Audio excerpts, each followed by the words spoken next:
So example 9 here is an opportunity to use an equation to solve a problem, but the tricky part here is actually coming up with the equation in the first place, and you've got to do that. There's a lot of text, there's a lot of information, some of it's important, some of it may be less important, and it's a case of trying to figure out what do I know here and what is it I'm trying to calculate at the end of the day. So we've got swallows on their annual migration. We don't know how many left Britain, but we do know that as the swallows flew over France, they were joined by more birds and the number doubled. So I think that's quite significant that we've got this doubling going on here. Now it is a hazardous journey. Some of these birds don't make it. Dehydration and starvation and all sorts of other problems along the way. But 3/5 of the birds actually survived. So again, I think that 3/5 is quite important. Now we know that 30,000 swallows arrived safely in South Africa. So again, that 30,000 is going to be part of this this problem.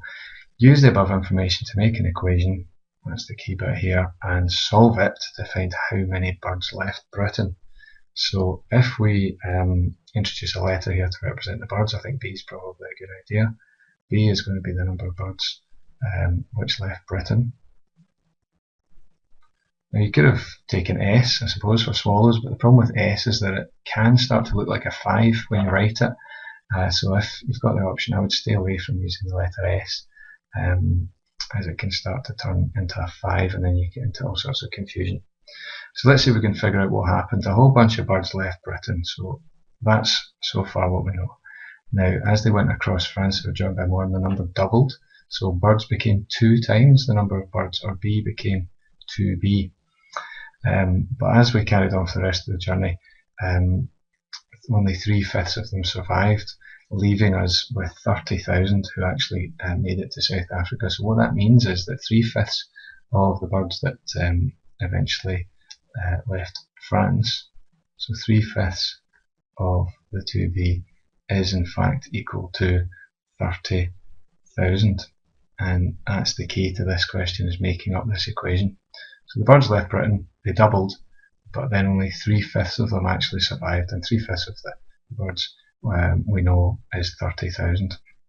So once we've created the equation, we can remove that fraction by multiplying both sides by 5, giving us 3 lots of 2B, so the denominator of 5 effectively disappearing. Multiplying this side by 5 gives 150,000. And then you've got an option here. You could actually divide both sides by 3, or you could multiply this bracket to give you 6B is equal to 150,000, and then all that remains for us to do is to divide 150,000 by 6. Now that is something that you should be able to do without a calculator, and if you're in any doubt, then there's nothing at all wrong with setting out a division calculation like this and then just going through the steps. So 6 into 1 obviously not going there. 6 into 15 gives us 2 with a remainder of 3 in there. 6 into 30 is 5, and then 6 into 0 here, they're all going to be zeros. So how many birds left Britain? It was 25,000 birds left Britain. So find how many birds left Britain. Since this question has got a context in it, a story in it, then summarising this with a short sentence is the right thing to do. So you're communicating what you know. You can say now that 25,000 birds left the UK, or left Britain, whatever you prefer.